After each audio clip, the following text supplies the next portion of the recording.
الرحمن الرحیم ان الذین قالوا ربنا اللہ ثم استقاموا تتنزل علیہم الملائکہ الا تخافوا ولا تحزنوا وابشروا بالجنہ التی کنتم توعدون۔ بلا شبہ وہ لوگ جنہوں نے کہا ہمارا رب اللہ ہے، پھر وہ ثابت قدم رہے، فرشتے ان پر اترتے ہیں اور کہتے ہیں ڈرو مت اور غمگین نہ ہو، اور وہ تمہیں اس جنت کی بشارت دیتے ہیں جس کا تم سے وعدہ کیا جاتا تھا۔ سورہ فصلت آیت نمبر 30۔ اسلام کی عظیم ہجرت کا آغاز شب ہجرت مولا علی کے بستر رسول پر سونے سے ہوا، لیکن بعض اہل سنت کتابوں میں منقول ہے کہ رسول اللہ نے حضرت ابوذر سے فرمایا مجھے اس گھر سے نکالو اور اپنے ساتھ لے جاؤ۔ ابوذر نے اطاعت کی اور نبی کو ایک بوریے میں ڈال کر جانے لگے۔ جب مشرکین مکہ نے ابوذر کو دیکھا تو کہنے لگے وہ کون سا تھیلا ہے جو تمہارے پیٹھ پر موجود ہے؟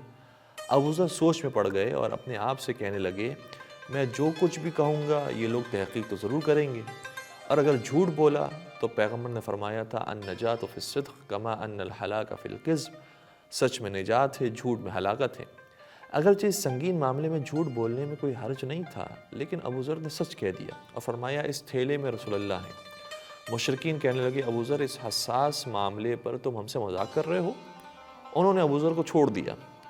ابوذر جب نبی کو لے کر مکہ کی حدود سے باہر نکلے تو رسول کو زمین پر رکھا تو رسول نے اس وقت حضرت ابوذر سے فرمایا اے ابوذر اس خطرناک صورتحال میں تم نے سچ کیسے بول دیا؟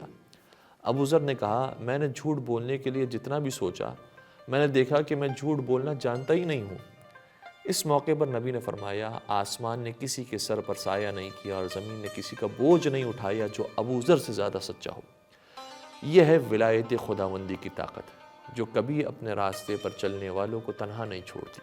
اب سوال یہ ہے کہ پیغمبر نے ہجرت کیوں فرمائی؟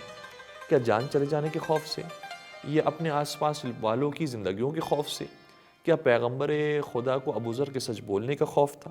نہیں عزیزو، یہ مادی مسائل رسول اللہ کے لیے کوئی اہمیت نہیں رکھتے، بلکہ نبی تو یہ سب کچھ خدا کی راہ میں قربان کرنے کے منتظر تھے۔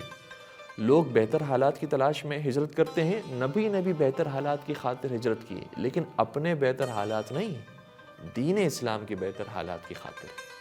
جس طرح مدینہ سے پہلے طائف کا سفر فرمایا تھا، رسول اللہ کی ہجرت اور مدینہ کی ہجرت میں کوئی خاص فرق نہیں تھا۔ ہم زیادہ آسانی سے ہجرت کرنے کے لیے نکل جاتے ہیں کیونکہ ہمیں معلوم ہوتا ہے کہ وہاں پر سہولتیں موجود ہیں، لیکن مدینہ کے اندر کیسے حالات رونما ہونے ہیں یہ معلوم نہیں تھا۔